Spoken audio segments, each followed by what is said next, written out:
this is how I apply a veneer to a piece.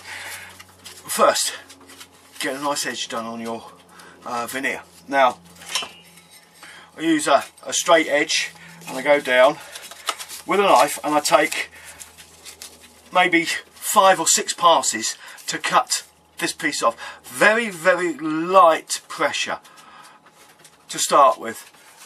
If you use too much pressure, you'll find that the knife will actually follow the wood grain or split the wood grain off. So that's what you don't want to do. So very light pressure, cut the edge. You've got a nice edge to start with. Here's a piece that I've got to put on. Now this is the other side of the shelf unit to go in my home office. What I've done is, again, I've actually put my square on here, and I've got my scalpel knife here, and I've just come down with several strokes to get through the veneer. Now a nice sharp chisel, and actually paring it off very carefully all the way down.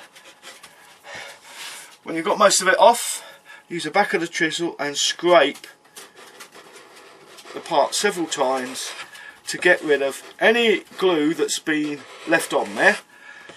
It also will, in this case, will smooth down the joint between the new bit of ply and the chipboard we have.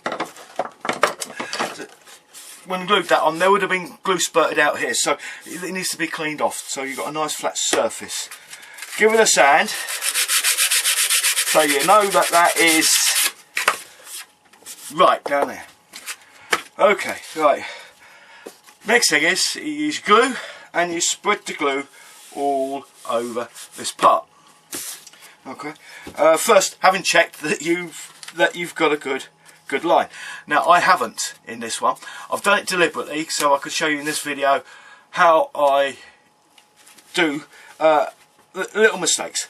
There's a gap in here. Now normally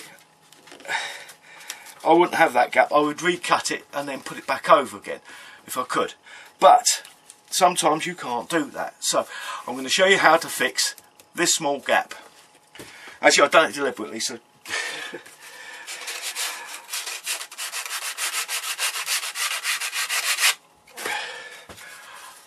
right, now normally you would just put the glue on both surfaces and stick it down. Now some people like using Yoo-hoo, and they actually suggest you using Yoo-hoo contact adhesive. That's the thing. Oh God, my mind's going. Time for a cup of coffee. I've only been in there 2 minutes. Right, well, you can do that if you're using it on the whole surface of the wood. You could use that, yes, but in this case we're doing a repair. Now the repair, even this, the veneer is a little bit higher than the original veneer on here because this has been sanded and finished. So this veneer is a little bit thicker than the original. Now, if we put contact adhesive down there, it will make it even thicker. Plus the fact that the process of cleaning this down may affect the veneer. You clean it down and you've gone through, so you've got to start again. So best thing for this is, like I said, I've made a little tiny mistake here, as you can see, actually deliberately.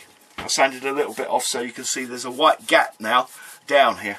Now to fix this gap, if you ever get one like this and you can't recut the edge, is to get your glue,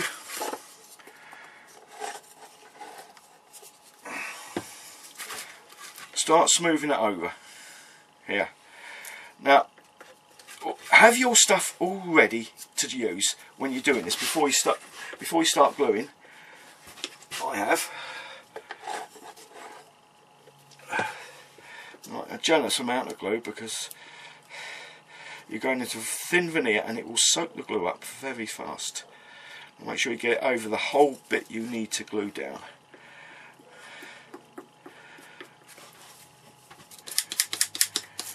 Now you can use a brush or scraper. I'm using a scraper today. Right, apply the veneer at the edge first off, and bring it down to the back end where you're not using it. So I'll move that, there we go. Right, now because of that gap, you don't want to leave it there because it'll be an eyesore when it's done. Get your sanding block and give the edge a sand while holding down your veneer. This does two jobs. One, you're sanding your veneer a little bit thinner. That doesn't matter. What you're looking for is the sawdust to go into the crack that you've had there. Now, very quickly, use the sanding block to sand up some of the wood, so the sawdust will fill up any gaps that you have in the veneer.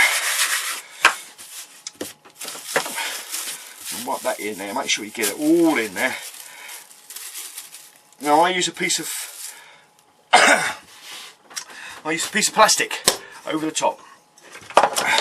Actually, this came off of one of the lights that I got that I tried out for testing. Now, before the glue actually sets up, make sure you can get your clamps onto the part.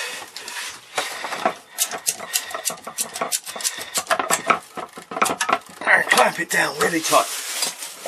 Right, that's there overnight, and I'll come back to it tomorrow. Now, I can't do anything until tomorrow because I want that glue to really set up. It does dry within, I think, let's have a look, this is about, dry within an hour. Yeah, right. What they actually mean is you can work on it in an hour and the glue is set up, but it hasn't been hardened. Now, to get the glue to harden, you need it overnight. So, just a little warning there, say, oh, glue, 1 hour glue. Oh, 5 minute epoxy. That's the best lie I've ever heard. You can glue something in 5 minutes. Yes, you can. It grabs it in 5 minutes, but it's not dry in 5 minutes. It's the little things on the end they don't tell you. If you look in the instructions, they say fully cured within 48 hours. That means, okay, it's glued, but it's going to take 48 hours for that glue to really set up and finish permanently. So be careful what you eat. Be careful what you buy and read, because some of the times they just don't put on exactly what the thing is. Oh, there we go. Right, I'll get back to that tomorrow and I'll see you soon. I'm just going to say, be careful when you're working with wood. Well, be careful just working in the workshop. You need to be. We don't want any accidents at all if we can help it. Anyway, that's it for this part. I'll see you soon. Keep safe. Bye for now.